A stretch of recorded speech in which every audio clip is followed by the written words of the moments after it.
Buenas tardes para todos. Les invito a que nos coloquemos de pie. Con una oración. Nomine Patris et Filii et Spiritus Sancti. Pater noster, qui es in caelo, sanctificetur nomen, adveniat regnum tuum, fiat voluntas tua, sicut in cielo et in terra. Panem nostrum quotidianum da nobis hodie, et dimitte nobis debita nostra, sicut et nos dimitimos debitoribus nostris, et ne nos inducas in tentationem, sed libera-nos a malo. Amen. Mater boni consilii, ora pro nobis. Magne Pater Augustini, ora pro nobis. In nomine Patris et Filii et Spiritus Sancti.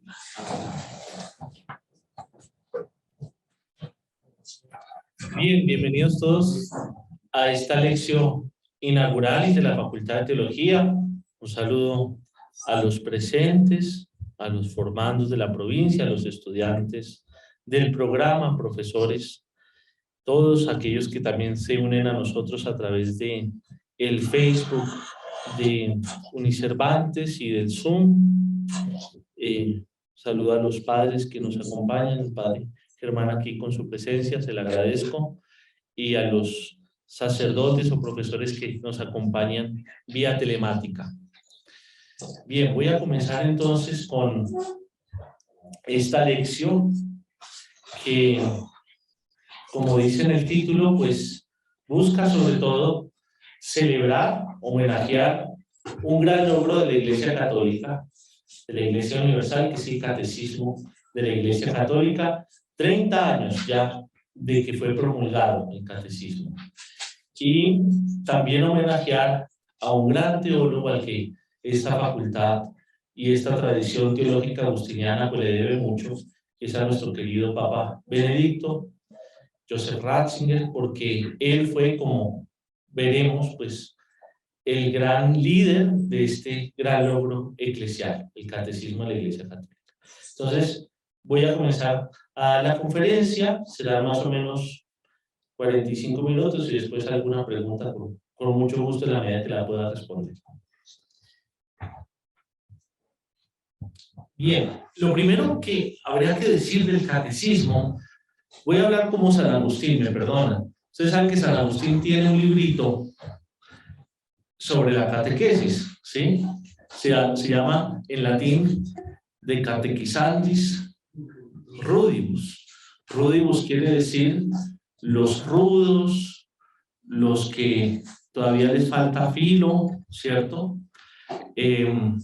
Entonces, si se quiere, una parte de la conferencia es un poco en esa línea de que les sirva a todos, no partir por supuestos de que saben perfectamente de qué estoy hablando en todos sentidos, sino hacer cosas un poquito propedéuticas, como si todos fueran rudos, aunque sé que no lo son, porque pues evidentemente hay muchos que ya están bien inmersos en el mundo teológico, pero pues de todas formas lo hacemos. El catecismo es reflejo de la enseñanza oficial de la Iglesia. Una enseñanza que pues viene desde tiempos apostólicos. La palabra catequisein, el verbo, quiere decir instruir, instruir de viva voz. Y eso fue lo que hizo primero nuestro Señor Jesucristo, con toda su maravillosa pedagogía, con su magisterio divino, por medio de parábolas, de grandes discursos como el Sermón de la Montaña. Todo eso es instrucción de viva voz, catequesis. Los apóstoles lo aprendieron del Divino Maestro de la misma manera, y después de asegurarse de que el Evangelio llegara a los no creyentes y abrazaran la fe, con lo que se llama el querigma, el primer anuncio, entonces a esos que ya han abrazado la fe, pues hay que darles una instrucción que dé vida a esa fe que han recibido. Entonces ahí está en juego lo que es ese proceso de catequesis, que tiene una primera parte que es culminar esa iniciación cristiana, y por eso cuando nosotros pensamos mucho en catequesis hoy, pues pensamos en los sacramentos iniciales, bautismo, la Eucaristía, la confirmación, pero que realmente pretende sostener la vida del creyente en su mundo, en su medio, en cualquier circunstancia, y con los desafíos propios de cada época, como lo veremos, que toca así este catecismo del que celebramos 30 años. Ese ejercicio de la fe, ese ejercicio eclesial, fruto de la comunidad y del talante misionero de la Iglesia, pues rápidamente dio sus frutos en textos aún más organizaditos. Los que hayan visto Patrología 1 tendrán bien de referencia en su recuerdo académico la famosa Didaché, la doctrina de los apóstoles, que no es otra cosa que, si se quiere, el primer catecismo de la Iglesia. Un vademecum, así también le van a decir al catecismo después, algunas versiones del catecismo, vademecum. Vademecum en el ambiente sanitario, en el ambiente médico, se entiende pues como un libro de consulta rápida para sanarse, pues ver las medicinas que hay que tomar para una cosa, para la otra. El catecismo, por lo menos la Didaché se entendió así, los primeros cristianos, como un vademecum, algo de consulta inmediata, de guía misionera para sanarse. Vademecum viene del latín vade, que significa o ven o vete, como el vade retro Satanás, ¿cierto? El mismo vade, pero vademecum, ven conmigo, ¿sí? El libro que viene conmigo, que lo puedo cargar a donde sea. Entonces, ese es el primero, la Didaché. Después, pues los padres de la Iglesia todos van a ser grandes catequistas. Ya hablábamos de San Agustín con este libro que se lo pidió un diácono para evangelizar a los que estaban más sencillos en la fe. Pero después habrán otros padres de la Iglesia. Las catequesis, por ejemplo, mistagógicas de Cirilo, son famosísimas, como va explicando los sacramentos una vez que han sido celebrados, explica el misterio celebrado, la mistagogía. Y así, poco a poco, vamos andando en el tiempo, nos sumergimos en la época medieval, en la mentalidad medieval, de estructuras bien concretas, y por ejemplo, pues ahí tenemos ya las sentencias de Pedro Lombardo, que se convirtieron en la organización de la fe, que se estudiaba en las universidades, pero que después se aterrizaba también en la vida, digamos, pastoral de la Iglesia del Medioevo. Y, digamos así, en gran resumen, se llegó a un punto muy cierto con el Concilio de Trento. El Concilio de Trento nos legó muchas estructuras eclesiales que son fundamentales, por ejemplo, los seminarios, ¿no? Eso es un invento del Concilio de Trento. Pero otra de estas estructuras necesarias, bien armada, fue el catecismo, que se le llamó el catecismo romano. Por fin la Iglesia tenía un texto de su enseñanza oficial, de su magisterio auténtico, de carácter universal, que fuera de inspiración para muchos catecismos locales. Veremos que esa es una distinción clave siempre de estos catecismos universales, que pretenden ser una luz para después posteriores adaptaciones geográficas o culturales. Entonces el catecismo romano fue realmente un gran hito. También se le llamó el catecismo de San Pío V, porque Pío V fue el papa que puso, digamos, a andar todas los deseos del Concilio de Trento. Ese fue sobre todo el Papa Pío V que puso esa reforma, o esa contrarreforma, mejor, en marcha contra la reforma. Entonces ahí salió ese catecismo. Y ese catecismo romano, o tridentino, o de Pío V, pues dependiendo de las distintas geografías, fue asumiendo adaptaciones que seguramente para ustedes serán muy familiares. En el mundo hispano, sobre todo, pues tenemos el famoso catecismo del padre Astete. Quien estudió con el catecismo del padre Astete ya tiene varias vacunas, pero era un catecismo ciertamente que los mayores en la fe lo recuerdan con mucho cariño, porque era muy sólido, a base de preguntas y respuestas. Fue un sacerdote español que en el siglo XVI tomó el catecismo romano y lo adaptó, y ese fue el catecismo que llegó al Nuevo Mundo, Y aquí, de todas formas, en este nuevo mundo sufrió más adaptaciones. Por ejemplo, está el Concilio de Lima, donde Santo Toribio Mogrovejo pues, saca ediciones de ese catecismo adaptadas tanto en castellano, como en quechua, como en aymara. Y en otras partes, digo, de la geografía universal católica, pues se dio San Pedro Canicio, hizo lo propio, Roberto Bellarmino, en fin, todos estos santos italianos del Renacimiento, Carlo Borromeo, cada uno hizo a lo suyo un catecismo. El de los últimos tiempos, el más afortunado, junto con el del padre Astete, fue el catecismo de un gran papa santo, San Pío X.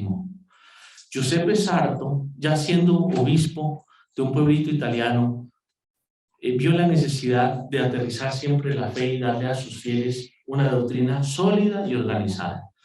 Entonces, digamos que el catecismo de San Pío X, también por ser de un papa, pues fue, digamos, como el fruto más maduro. Y llegamos con esto al Concilio Vaticano II. En definitiva, todos nosotros aquí somos hijos de ese concilio, nuestra forma mentis católica está organizada con ese concilio. Para los padres conciliares, los documentos del Vaticano II, que ustedes conocen, las constituciones, algunas con una pretensión dogmática, otras con una pretensión pastoral, los decretos, en fin, todos los documentos son, lo decían así los padres conciliares, lo decía así Pablo VI, que fue el papa encargado de poner en marcha lo que el concilio había decidido. Digo, los documentos conciliares los vieron como una gran catequesis de la Iglesia para el siglo XX. Ciertamente, si uno lee esos documentos, que son de obligatoria lectura para un estudiante de teología, los documentos del Vaticano II, pues son bellos, son profundos, en muchos sentidos son muy comprensibles, pero no son realmente un catecismo como lo que podríamos esperar, o se podría esperar en una parroquia. Entonces, siempre hubo la necesidad de mayor adaptación a las cosas hasta llegar al catecismo que hoy tenemos. Particularmente, en el año 1985, la Iglesia pidió en un sínodo extraordinario, esta lógica sinodal que tenemos, que no es del Papa Francisco, viene de mucho antes, pues tiene raíces patrísticas los sínodos, pero digamos, esta lógica ya de sínodos universales, etcétera, sobre todo fue después del Concilio Vaticano II, se hacían ordinarios y extraordinarios. En el año 1985 hubo un sínodo extraordinario sobre catequesis en Roma, y de ese sínodo, en plena implementación de todo el concilio, cuando ya había salido, por ejemplo, la edición típica del misal romano, es decir, del misal de Pablo VI, que ya había cambiado el misal de San Pío V, etcétera, se acababa de aprobar el Código de Derecho Canónico del año 1983, que reemplazó, abrogó completamente el de 1917. En esa lógica de implementación y renovación, este sínodo extraordinario de los obispos le pidió a Juan Pablo II el pensar en hacer un catecismo universal, de la talla de aquel hito de San Pío V o de San Pío X. Entonces, a partir de ese momento, el Papa Juan Pablo II puso en marcha ese proyecto que culminaría en el año 1992. De ahí que a 2022 estamos celebrando 30 años de la promulgación del catecismo de la Iglesia Católica. Este librito. Y eso que está en versión de bolsillo, ¿no? Lo consiguen a veces más grande. Desde el año 1992 el Papa Juan Pablo II promulga esto. No sin antes decir lo siguiente. Lo primero, fue un trabajo largo, del 85 al 92. El Papa crea una comisión interdicasterial, es decir, distintos dicasterios de la curia romana, por ejemplo, la Congregación para la Doctrina de la Fe, la Congregación para el Clero, de Propaganda Fide, etc. Los prefectos, los cardenales de esas congregaciones formaron una comisión para redactar el catecismo. Y aparte de eso, tenían 9 cardenales, más otros 7 que eran obispos diocesanos, obispos que estaban en distintas partes del mundo. Esa comisión presidida por Joseph Ratzinger, como prefecto de la Congregación de la Fe, como alguien muy cercano a Juan Pablo II, comenzó a elaborar ese catecismo. Ese catecismo se hace primero con esa lógica de implementar el Vaticano II. pero también con otra lógica muy clara. Cardenal Ratzinger, ya hacia el año 82-83, en sendas conferencias en Francia, en París y en Lyon, había hablado de la crisis que se vivía posconciliar, en tantos aspectos obviamente, pero uno de ellos en el aspecto de la catequesis. No se sabía a ciencia cierta qué era lo que se tenía que enseñar. Y para la muestra un botón. Algo que prendió las alarmas fue un catecismo, el famoso catecismo, que quizá alguno habrá oído hablar, el catecismo holandés. Un grupo de teólogos de ese país había organizado en los años 60 el primer catecismo con pretensión oficial después del Vaticano II. El director de orquesta de ese catecismo era un gran teólogo, un teólogo muy connotado, estudioso de la cristología. Ustedes pueden encontrar en las facultades de teología de la biblioteca libros de ese teólogo, Eduard Schillebeeck, un dominico. Ese teólogo, junto con otros teólogos holandeses, habían creado ese catecismo. Digo, con una pretensión de oficialidad, porque inclusive pasó por la Conferencia Episcopal Holandesa, su aprobación. Y como fue el primer intento y en esa sede novedad, entonces rápidamente ese catecismo fue traducido a lenguas modernas sin la autorización del Vaticano. Estados Unidos, inclusive aquí en castellano, yo he visto ediciones del catecismo holandés en castellano, pero ciertamente ese catecismo estaba repleto de imprecisiones y unas cuantas herejías, sobre todo herejías de carácter cristológico, ¿sí? En un diálogo animado y seguramente bien querido, de diálogo interreligioso con el hinduismo, con el budismo, etc., pues el papel salvador y redentor de Jesucristo se había un poco disipado en medio de Buda y Mahoma y otros, ¿no? Entonces ahí había un problema ahí grande, de carácter cristológico sobre todo, el centro de la fe. Y otro problema de ese catecismo holandés era de carácter moral, todo el tema de la moral sexual, del uso de los anticonceptivos, etcétera. Todo eso, el catecismo holandés era tremendamente impreciso, pues con muchas posibilidades de error para quien se quisiera instruir en él. Entonces esto prendió las alarmas y las conferencias de Ratzinger en Francia pues hicieron urgir de alguna manera la necesidad ya en el año 1985 de crear este catecismo. Entonces Juan Pablo II en el año 1992 promulga por medio, y esto pues es bueno para la formación de todos, promulga una constitución apostólica denominada Fidei Depositum, el depósito de la fe. Catecismo lo que enseña es el depósito de la fe. Entonces, Juan Pablo II promulga esta constitución apostólica. Atención a los nombres que les estoy dando. Ustedes saben que un papa saca distintos tipos de magisterio, de enseñanza. Constitución apostólica es de lo más alto que hay. Como su nombre lo indica, apostólica porque viene de él, que es sucesor del apóstol Pedro. Pero constitución, como su nombre lo indica, es que constituye una realidad. En este caso, una realidad jurídica, de derecho público, eclesial, que es el catecismo. Entonces, el catecismo en su primera versión, donde la promulga ya oficialmente Juan Pablo II, dice, tenemos un nuevo catecismo, es este, constituido así, y da unas líneas de cómo se compuso, y cuenta inclusive la historia de cómo se llegó a ese texto.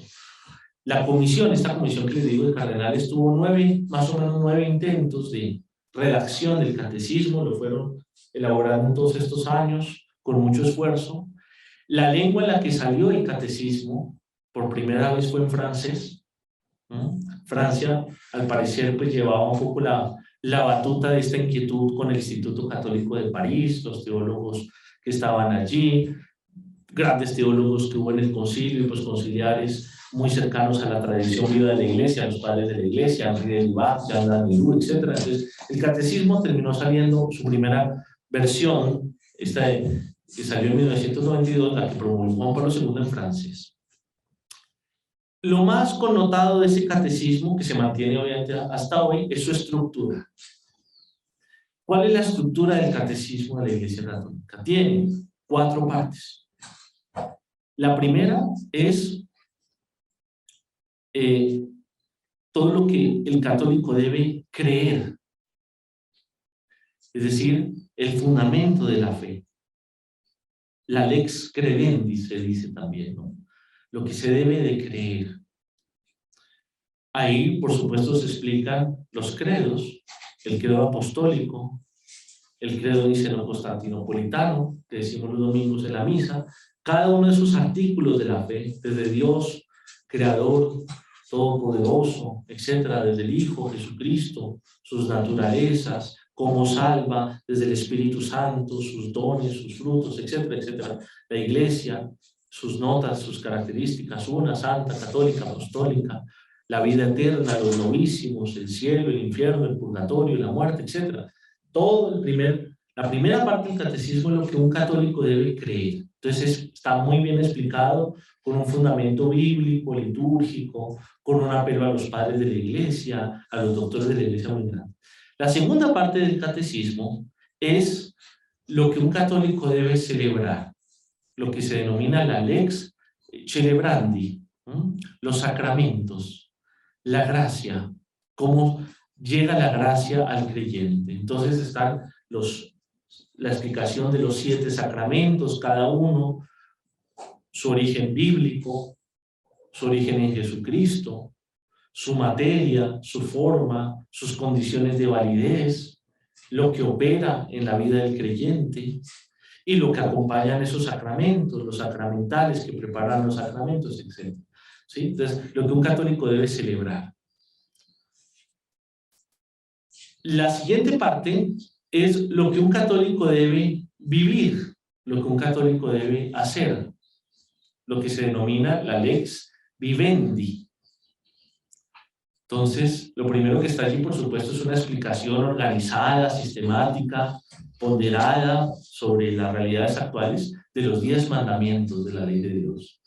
Que esos 10 mandamientos son el camino para ser feliz. Y por eso vienen complementados con el espíritu con el que se cumplen esos 10 mandamientos, que son las bienaventuranzas. Entonces, mandamientos y bienaventuranzas a la luz de la persona de Jesucristo es, digamos, la forma en que se trata allí toda la moral católica, la moral de la vida, la moral sexual, la moral social, etcétera. Todo viene allí tratado en esa tercera parte del catecismo.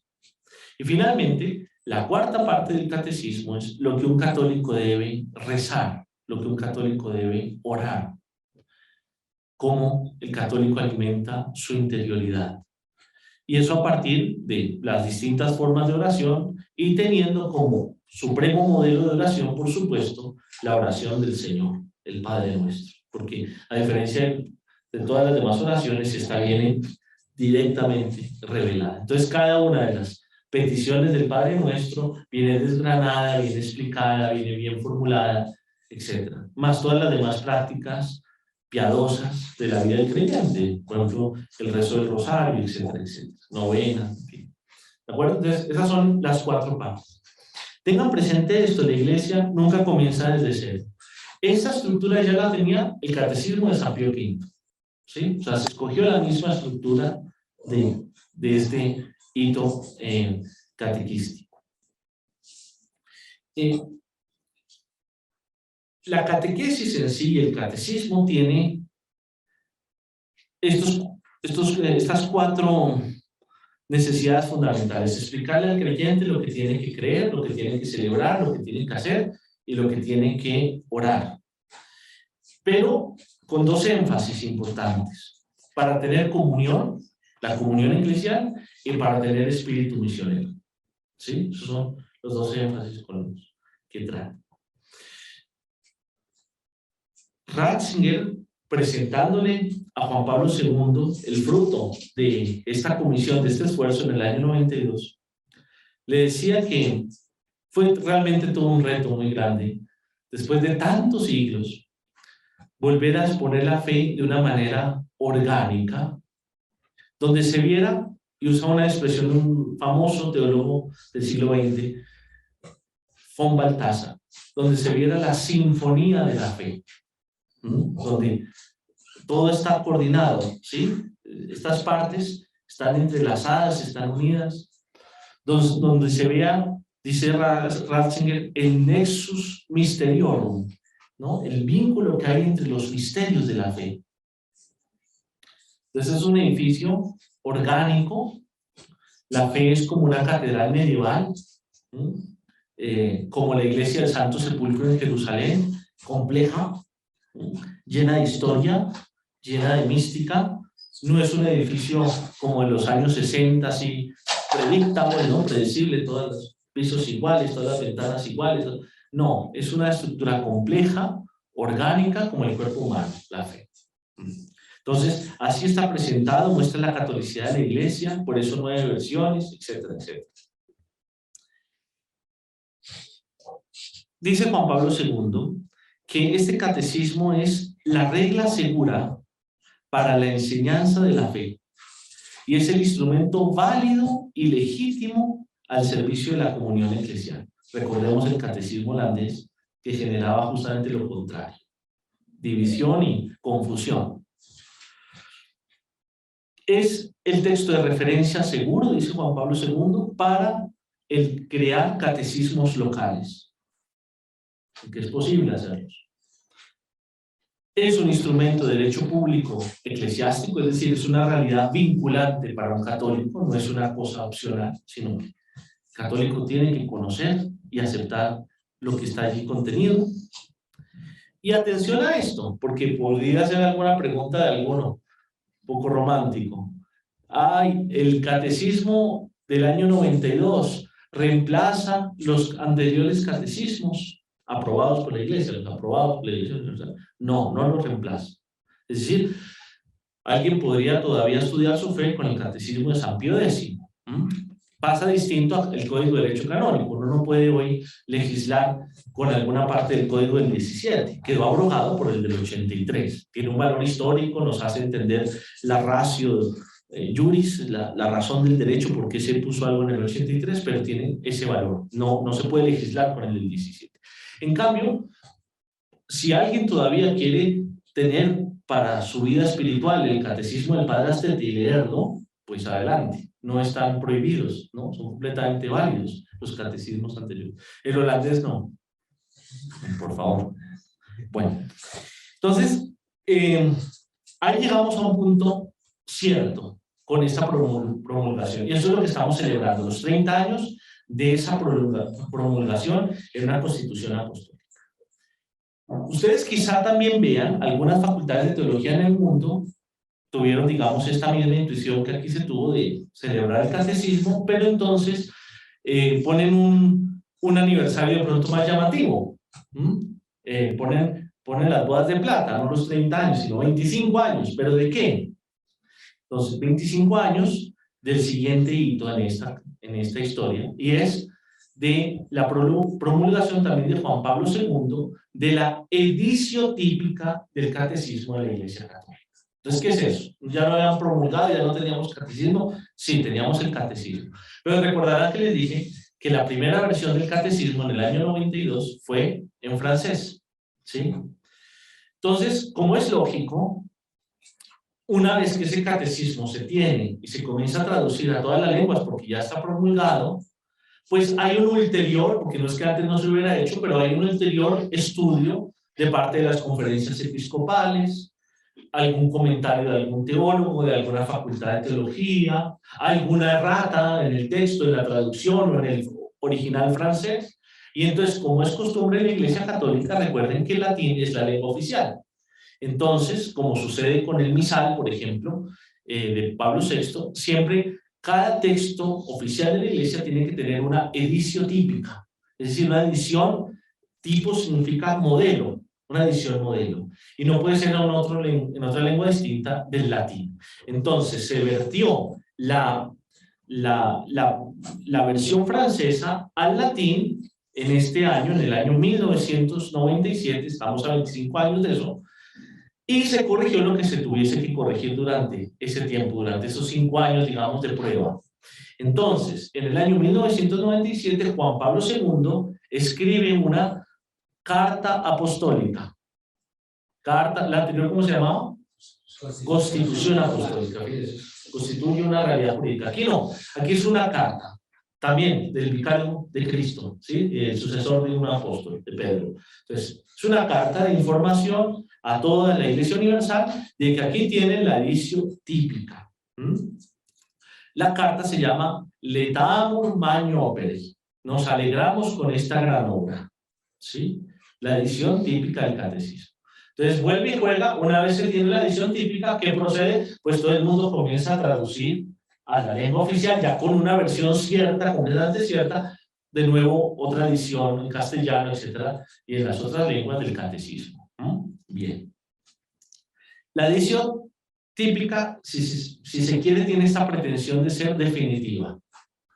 Como veremos, pues no lo va a hacer del todo, pero tiene esa pretensión. Como en el misal ha tenido desde Pablo VI hasta hoy algunos cambios, ¿cierto? Desde la edición típica, pero digamos tiene la pretensión de ser un texto ya bastante sólido.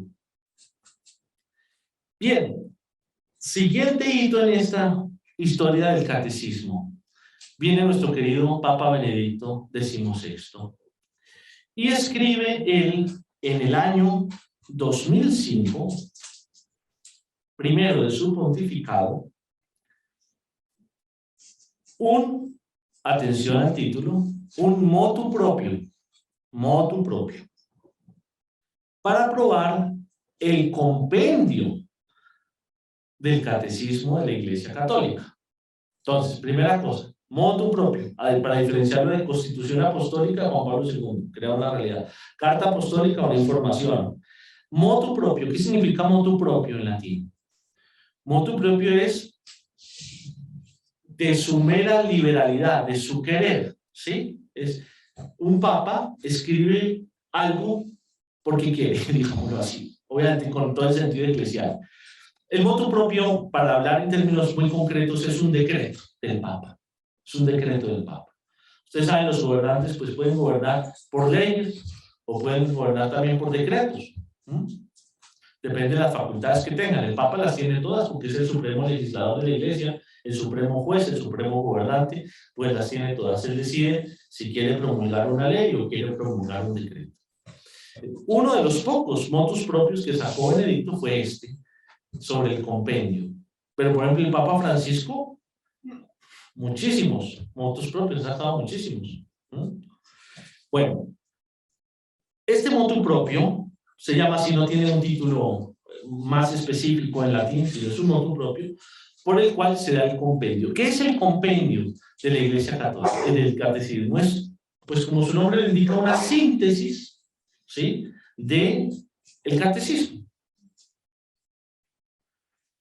Una síntesis del catecismo, que ya tenía su edición típica. Una síntesis con unas características específicas. La primera, no es otro catecismo. Aquí no encontramos otras respuestas a la fe católica. No. Se ciñe estrictamente, directamente al contenido de la edición típica. Es realmente una síntesis, un resumen. No es una versión más abreviada y medio parecida, no. Es tomada directamente, pero ciertamente abreviada. Lo segundo tiene la intención de vademecum, ¿sí?, de ser portable. De hecho, el Papa Benedicto después lo va a decir claramente. Esta versión del compendio es para quien acaba de llegar a la fe, recibir el querigma, los grupos de oración en las parroquias, ¿sí?, etcétera. En cambio importante, y hace esa aclaración, en cambio es para las facultades de teología y los seminarios. Es decir, en un seminario no se estudia con esto. Se estudia con esto. Importante. Y importante la reflexión, porque en algún momento alguien ha dicho, algún teólogo, no sé, le puede parecer, ay, no, pero es que catecismo, ¿no? Si nosotros somos teólogos, ¿por qué vamos a estar para catecismo? Leamos a Boff, leamos a Schiller, leamos a Antico, que el catecismo es para estudiar la teología. No es un libro cualquiera, es realmente la guía segura para estudiar la teología. Primero esto, primero hay que formarse y después pues ya uno puede tener diálogo con un teólogo, con otro, ver corrientes teológicas, en fin, pero si uno no tiene clara la fe, pues de nada sirve. Entonces, en las facultades de teología, dice Ratzinger, cuando presenta el compendio, dice que se debe estudiar con el catecismo. En cambio, los grupos de oración con el compendio. Sí, bien. Y la otra nota fundamental del compendio es su manera de presentarse. A diferencia del catecismo, que es una manera sistemática, numerada, desarrollada en estos nexus mysteriorum, este catecismo tiene la lógica un poquito del Padre Astete, que es preguntas y respuestas. Preguntas y respuestas. En parte como gran intención para favorecer la memoria. Si usted le pregunta a una persona mayor que estudió con el catecismo del Padre Astete, muchas de las preguntas que hay ahí, las respuestas las saben de memoria. El Papa Benedicto en ese entonces, presentando el catecismo, decía una cosa simpática. Le preguntaban que por qué esa lógica de preguntas y respuestas. Y dice, porque el hombre tiene preguntas y la fe tiene sus respuestas. ¿Sí? Entonces, es pues, realmente una manera muy agradable de acercarse a toda la estructura de la fe.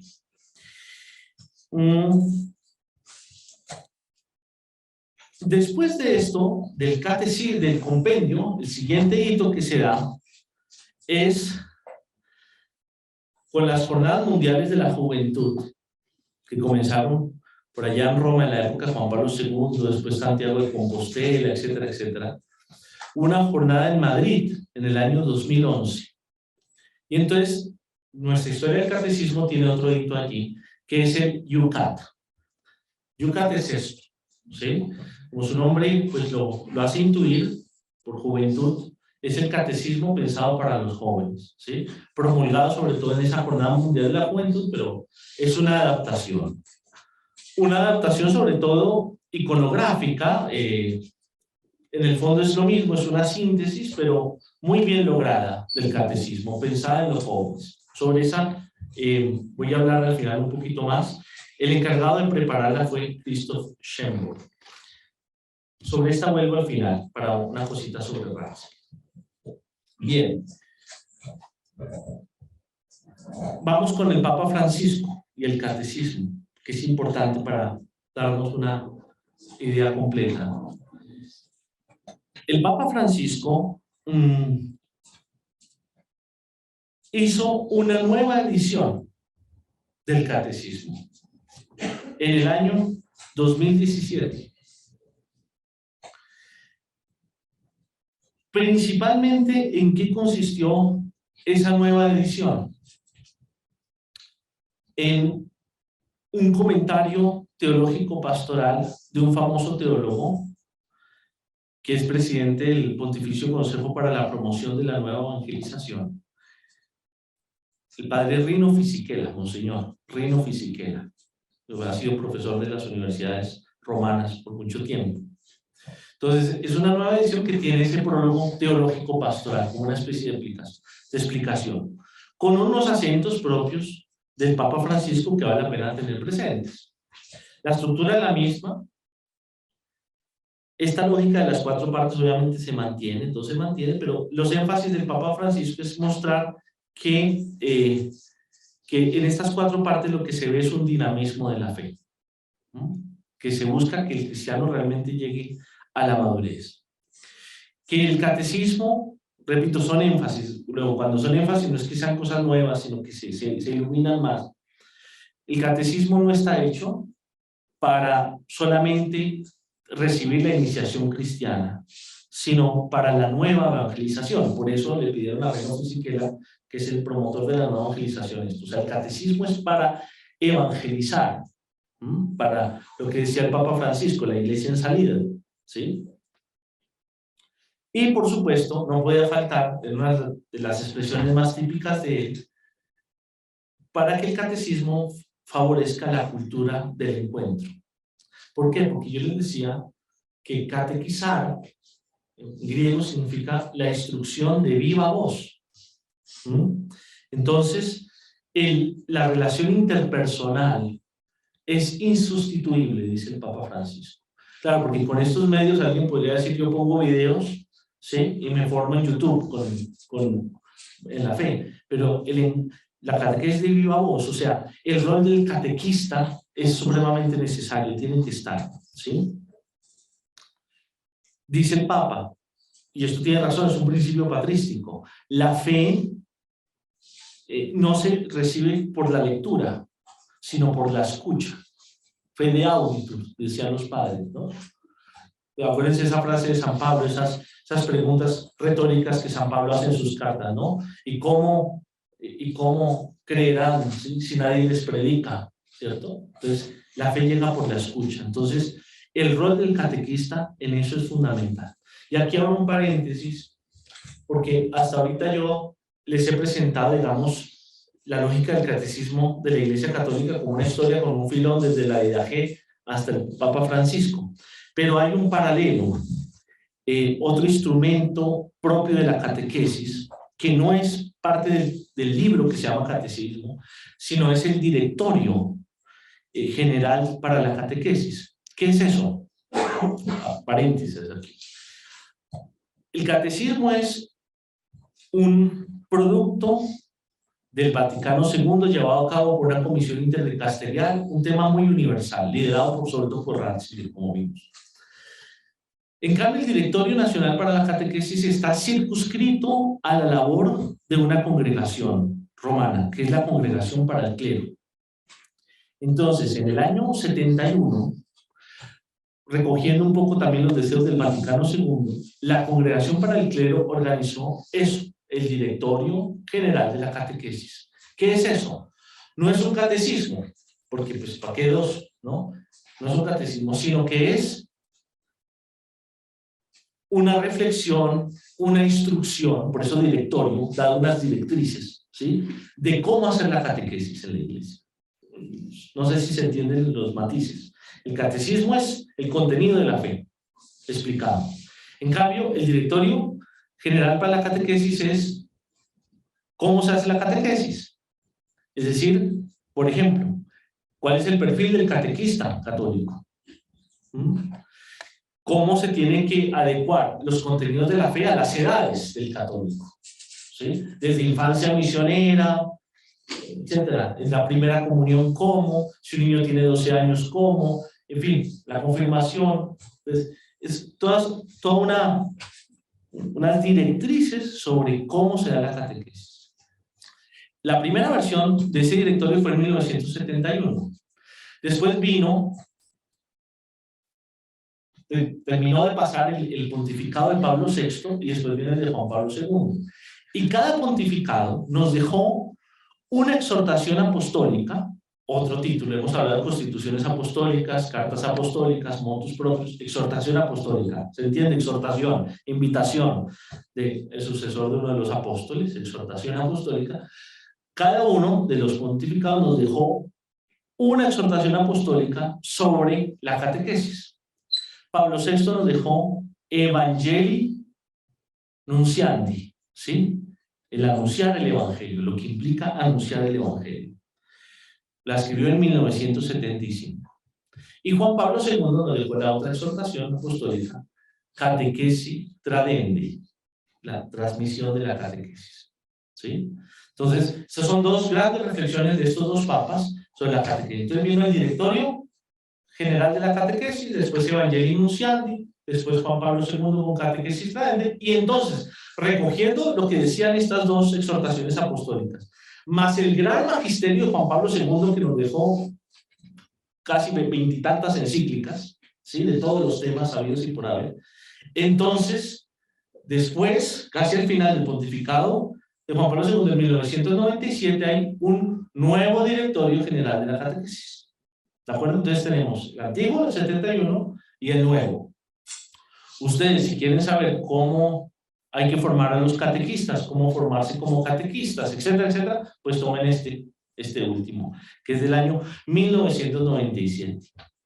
Y aquí la cuota colombiana está, porque El prefecto de la congregación para el clero, que les digo que es el ámbito donde esto surgió, fue nada más nada menos que nuestro querido cardenal Castellón Hoyos, cardenal colombiano, ¿sí? Mientras que Ratzinger hacía lo propio con el catecismo, nuestro cardenal colombiano trabajaba en el nuevo directorio general para la catequesis. Era un esfuerzo, digámoslo así, paralelo, pero con distintos énfasis.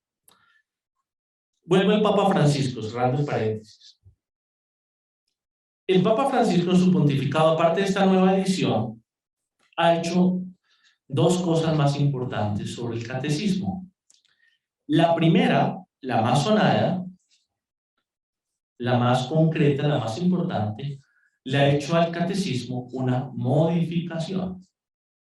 Atención que hay una edición típica, ¿no? Latina, decíamos, un texto definitivo. Pero, como en el misal, como en los textos que tienen, como en el Código de Derecho Canónico, que tiene cada rato, se ajusta de una cosa a la otra. Bueno, pues el catecismo tiene una modificación. La modificación la hizo el Papa Francisco en el año 2018, el 1 de agosto, la fiesta de un gran santo doctor moralista, San Alfonso María de Ligorio. Y en una carta dirigida al prefecto de la Congregación para la Doctrina de la Fe, el cardenal Ladaria, le informa de esa modificación. ¿Sobre qué trata la modificación? ¿Alguno sabe? Bueno, la digo. Sobre el tema de la pena de muerte. Esto es importante.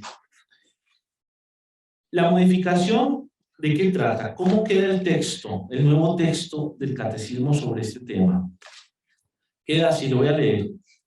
Dice, durante mucho tiempo, el recurso a la pena de muerte por parte de la autoridad legítima, después de un debido proceso, fue considerada una respuesta apropiada a la gravedad de algunos delitos y un medio admisible, aunque en extremo, para la tutela del bien común. Hoy está cada vez más viva la conciencia de que la dignidad de la persona no se pierde ni siquiera después de haber cometido crímenes muy graves. La dignidad de la persona nunca se pierde, aun habiendo cometido crímenes muy graves. Además, se ha extendido una nueva comprensión acerca del sentido de las sanciones penales por parte del Estado. En fin, se han implementado sistemas de detención más eficaces que garantizan la necesaria defensa de los ciudadanos, pero que al mismo tiempo no le quitan al reo la posibilidad de redimirse definitivamente.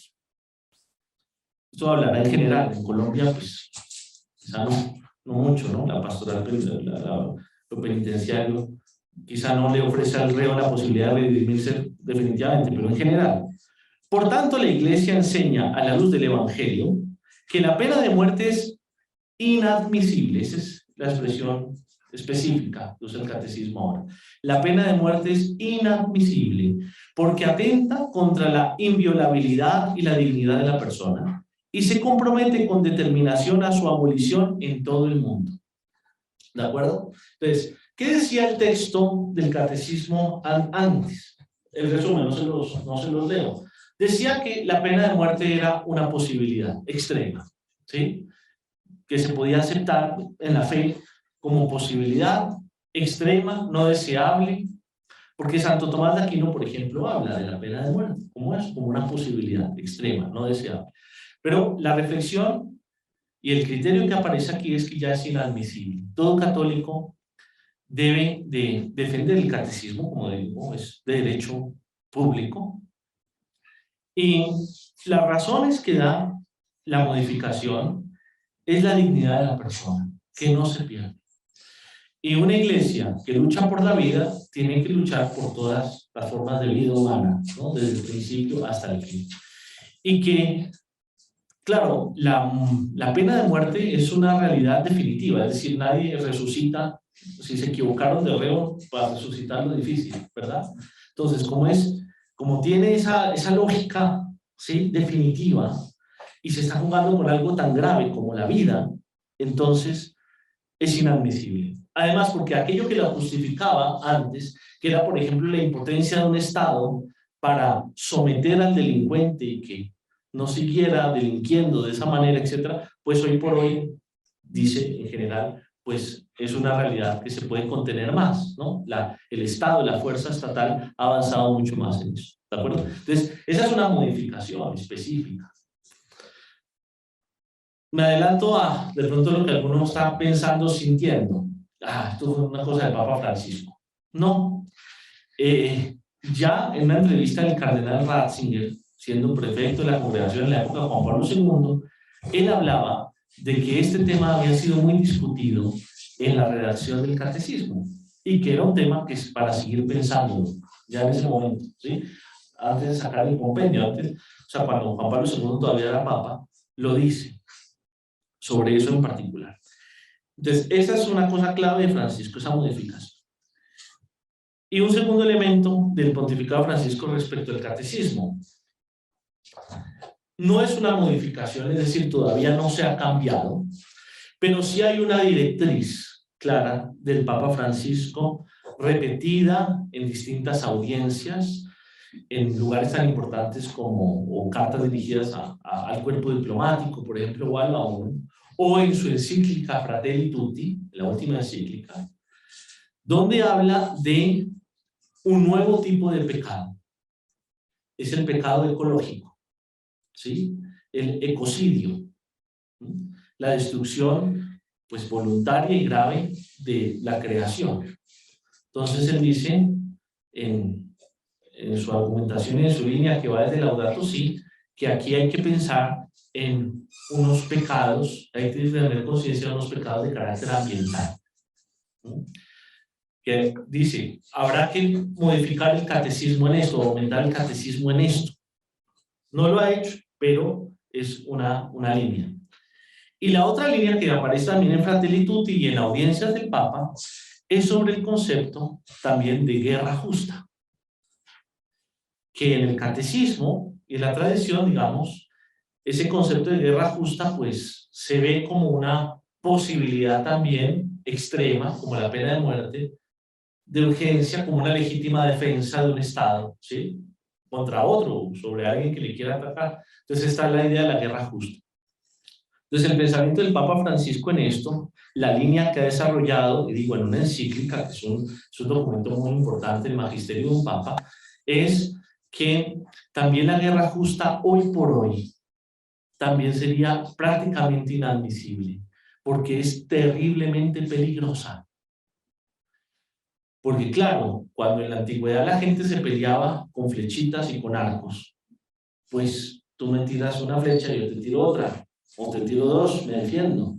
Pero hoy por hoy, cuando jugamos con armas nucleares, el concepto de guerra justa se tiene que realmente revalorar completamente, porque el peligro para la humanidad, ¿sí? de aceptar ese concepto sin la debida proporción de los tiempos y de los contextos actuales, pues lleva a la humanidad prácticamente al desastre, ¿se entiende, no?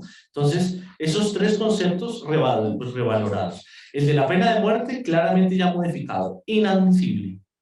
Los otros dos, los pecados ecológicos, el ecocidio y la guerra justa, como una realidad a evitar completamente, pues están en el discernimiento del magisterio y seguramente vendrán en algún momento por este o por otro papa como una lógica de modificación.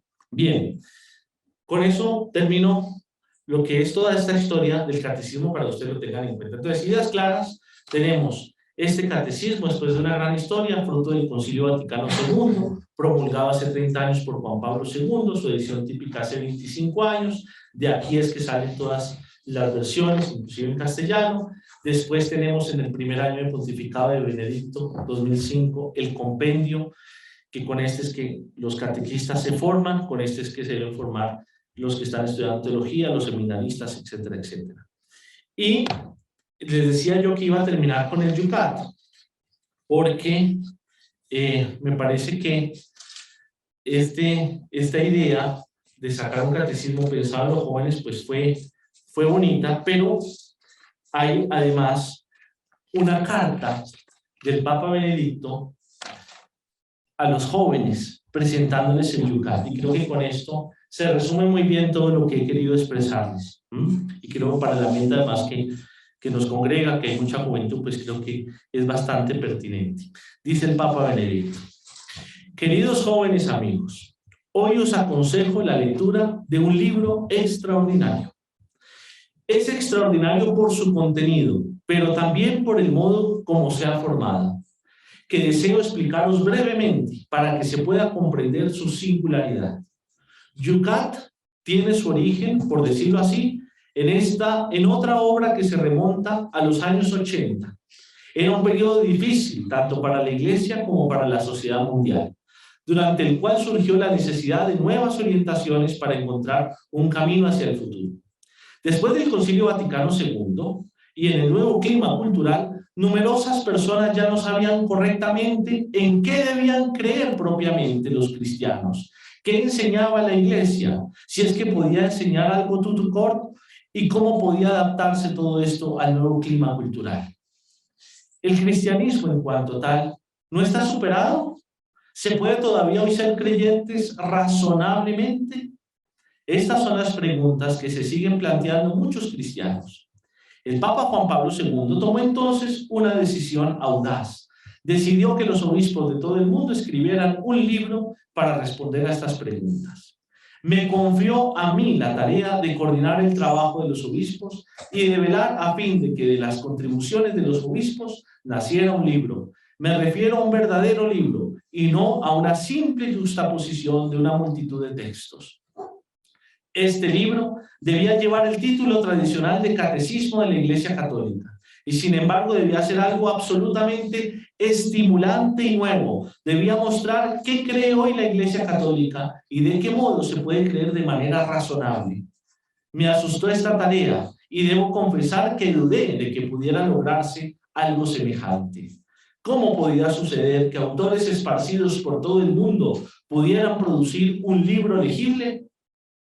¿Cómo podían hombres que viven en continentes distintos, y no solo desde el punto de vista geográfico, sino también intelectual y cultural, producir un texto dotado de una unidad interna y comprensible en todos los continentes? A esto se añadía el hecho de que los obispos no debían escribir simplemente en calidad de autores individuales, sino en representación de sus hermanos y de sus iglesias locales. Debo confesar que incluso hoy me parece un milagro que este proyecto al final haya tenido éxito. Nos reunimos 3 o 4 veces al año durante una semana y discutimos apasionadamente sobre cada una de las partes del texto que mientras tanto se habían ido desarrollando. En primer lugar, se debía definir la estructura del libro. Debía ser sencilla para que los grupos de autores pudieran recibir una tarea clara y no tuvieran que forzar sus afirmaciones en un sistema complicado. Es la misma estructura de este libro, sencillamente está tomada de una experiencia catequética larga, de siglos. ¿Qué creemos? ¿Cómo celebramos los misterios cristianos? ¿Cómo obtenemos la vida en Cristo? ¿Cómo debemos orar? No quiero explicar ahora cómo nos encontramos con gran cantidad de preguntas, hasta que el resultado llegó a ser un verdadero libro. ¿Es una obra de este tipo? En una obra de este tipo son muchos los puntos discutibles. Todo lo que los hombres hacen es insuficiente y se puede mejorar. Y a pesar de ello se trata de un gran libro, un signo de unidad en la diversidad. A partir de muchas voces se pudo formar un coro, porque contábamos con la partitura común de la fe, que la Iglesia nos ha transmitido desde los apóstoles a través de los siglos hasta hoy. ¿Por qué todo esto?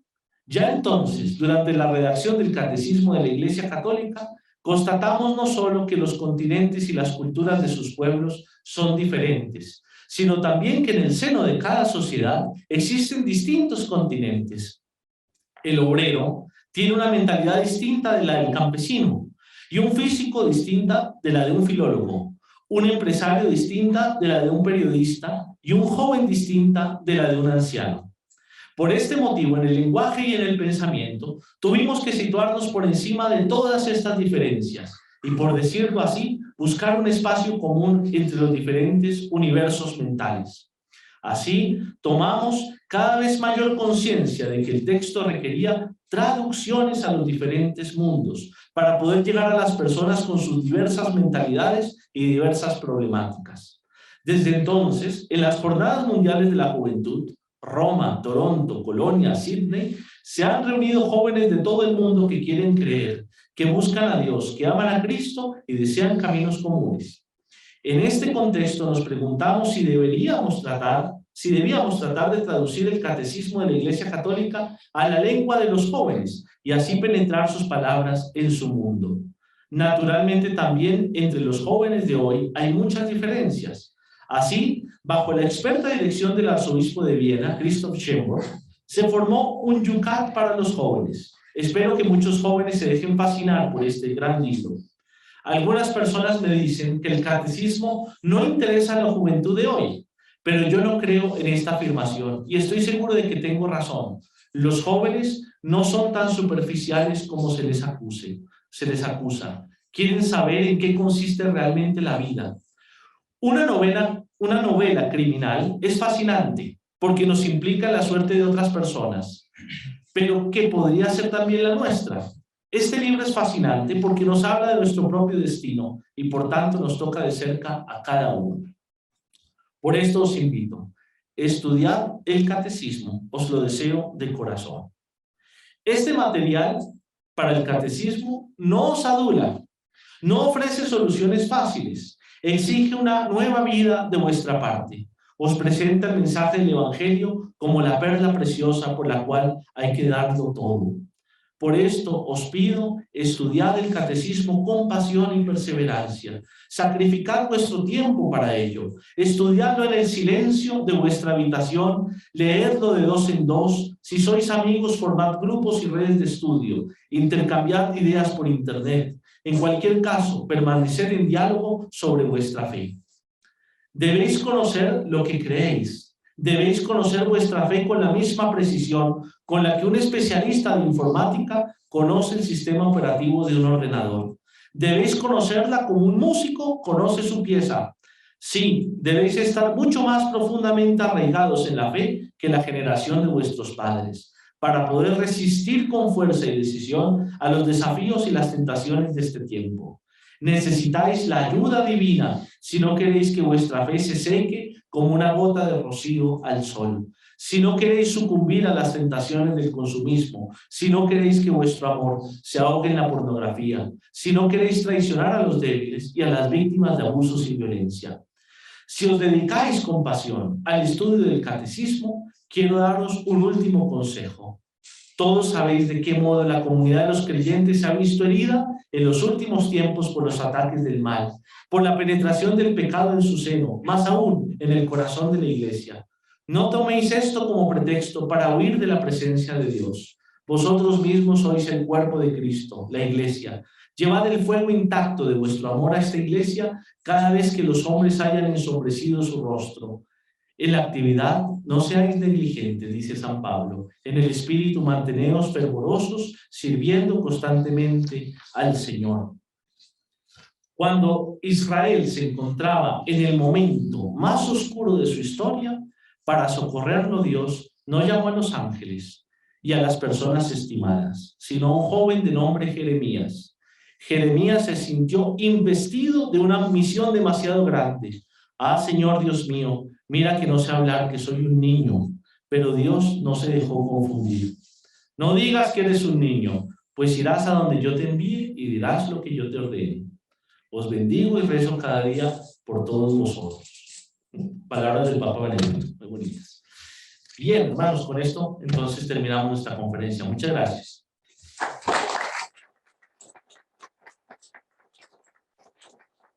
No sé si hay alguna pregunta de estas cositas que hemos dicho acá. Sí, adelante. Bueno, padre, muchas gracias por esta lección.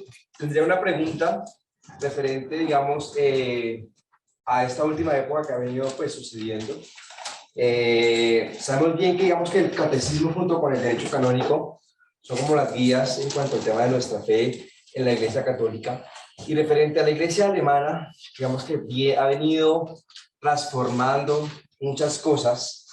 ¿Qué debería hacer la Iglesia y especialmente, digamos, el Papa Francisco para poder que este sínodo alemán rompa de nuevo y, por el contrario, se oriente a lo que tiene que ser la Iglesia? Muy bien. Te voy a responder con Ratzinger. Sabía que eso me lo iban a preguntar. Entonces, Ratzinger da una entrevista siendo cardenal, ya próximo a ser nombrado papa. Juan Pablo II estaba vivo, pero ya muy mayor, con motivo de que va a salir el compendio del catecismo, que ya le va a tocar ya como papa. Entonces le pregunta el periodista, le dice, está preguntando por qué un compendio del catecismo, por qué sacar ahora eso, si este era demasiado voluminoso. Y entonces le hace esta pregunta. Y sin embargo, como afirma el cardenal de Viena, Christoph Schönborn, la idea misma del catecismo se rechaza por mucha frecuencia. Aquí nuestros queridos obispos alemanes. Y dice el periodista, no lo dice Ratzinger, se rechaza con mucha frecuencia, por lo menos en los países germanohablantes y sobre todo en los ámbitos oficiales de las catequesis. Fíjense, esto viene de atrás, ¿no? Estamos hablando año 2004, 2003. Y ya el periodista que le hace la pregunta a Ratzinger ya se la hace con veneno, ¿no? Que le dice, sobre todo en los países germanohablantes, esto de tener un catecismo, una idea universal de qué es la fe, esto es un problema. Responde Ratzinger.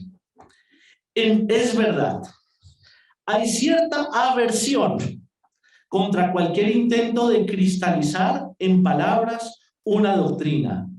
En nombre de una flexibilidad, y en muchos corazones hay cierto antidogmatismo.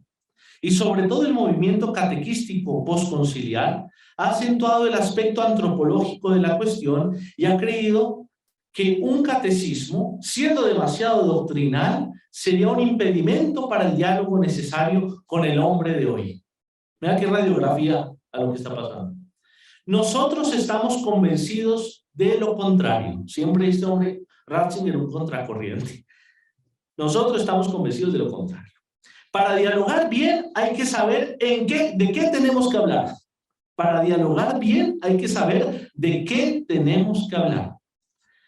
Hay que conocer la sustancia de nuestra fe. Pero por eso hoy más que nunca es necesario un catecismo. Y le pregunta el autor, también a luz del resultado catastrófico de la catequesis moderna que denunció usted hace algunos años, se refería a esas famosas conferencias en Francia. Dice Ratzinger, es un hecho. Sin condenar a nadie, es evidente que hoy la ignorancia religiosa es tremenda. Basta hablar con las nuevas generaciones. Evidentemente, en el posconcilio no se ha logrado transmitir concretamente los contenidos de la fe cristiana. Termina preguntando. En su intervención en el Congreso aludió a usted a las murmuraciones de los críticos del catecismo. ¿Las ha vuelto a oír? Ratzinger dice. Hasta ahora no. Pero cuando el proyecto del compendio tome cuerpo, estoy seguro de que se hará oír. Termino tu pregunta con esto. El Papa Francisco ha sido ya, gracias a Dios, con esto ya muy claro. Ha calificado el sínodo alemán como una corriente elitista. Elitista. Y esnovista, que no busca la unidad en sentido general. Porque pues evidentemente no representa la base del pueblo, el pueblo de Baviera o lo que sea. Lo bueno es que el Papa, por lo menos en eso, ha sido claro, inequívoco, y lo que nos corresponde a todos es orar para que no se frague un cisma, porque realmente puede ser así si la contumacia produce la herejía, ¿no? Porque ustedes recuerden que para que haya herejía tiene que haber contumacia, es decir, la perseverancia, la persistencia arrogante en un error.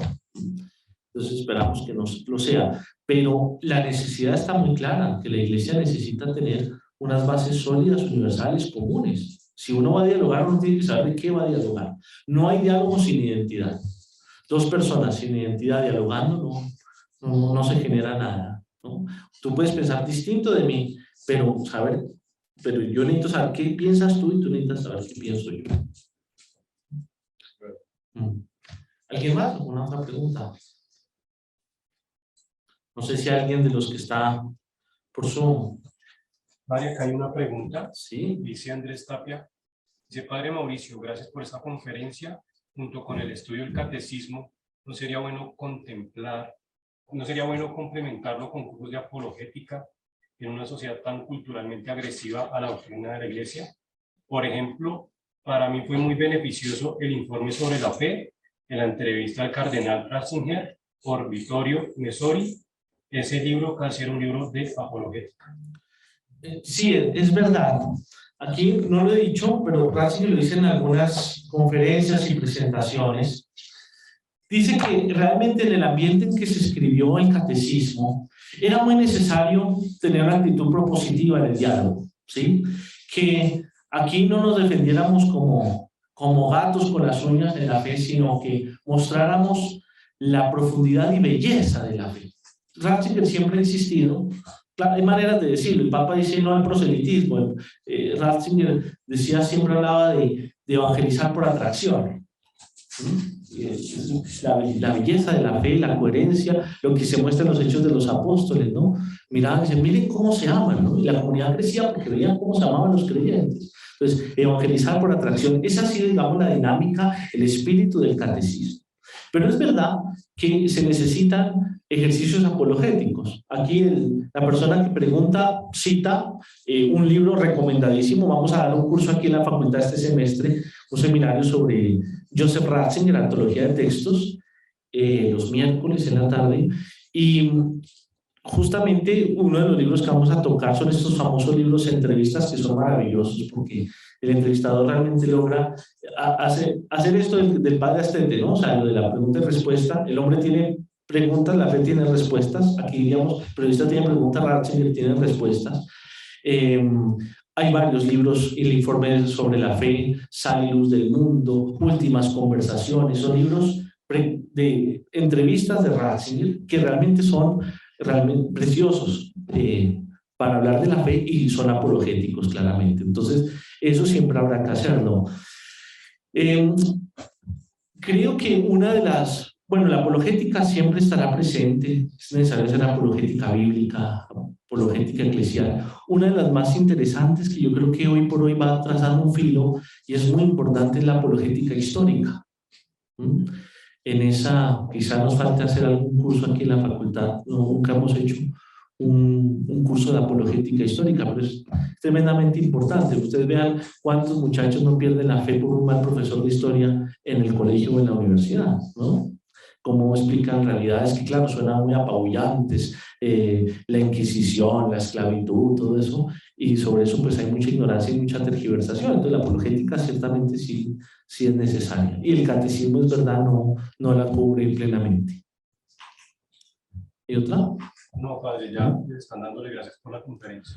Bueno, pues sí, recordarles entonces ya para terminar un poquito las novedades que tendremos en este semestre. Vamos a seguir honrando la figura del Papa Benedicto aquí en nuestra facultad.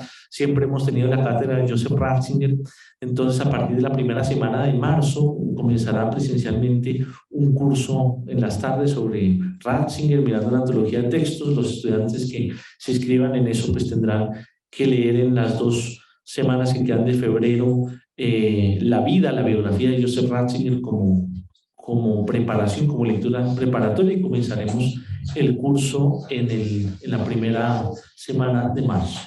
Tendremos otro, para las personas que nos siguen por Zoom, tendremos otro curso de Ratzinger los sábados a partir del 13 de mayo, y ese va a ser solamente virtual, con la misma lógica de antología de textos de Joseph Ratzinger. Bueno, muy bien, les agradezco mucho. Les invito a que hagamos una pequeña oración. Ave María, gracia plena, Dominus tecum, benedicta Deus, et benedictus fructus ventris tui, Jesús. Santa María, Madre de Dios, ora pro nobis peccatoribus, nunc et in hora mortis nostre. Amén. El Señor esté con vosotros. Y la bendición de Dios Todopoderoso, Padre, Hijo y Espíritu Santo, descienda sobre vosotros y permanezca para siempre. Amén. Podéis ir en paz. Feliz tarde para todos.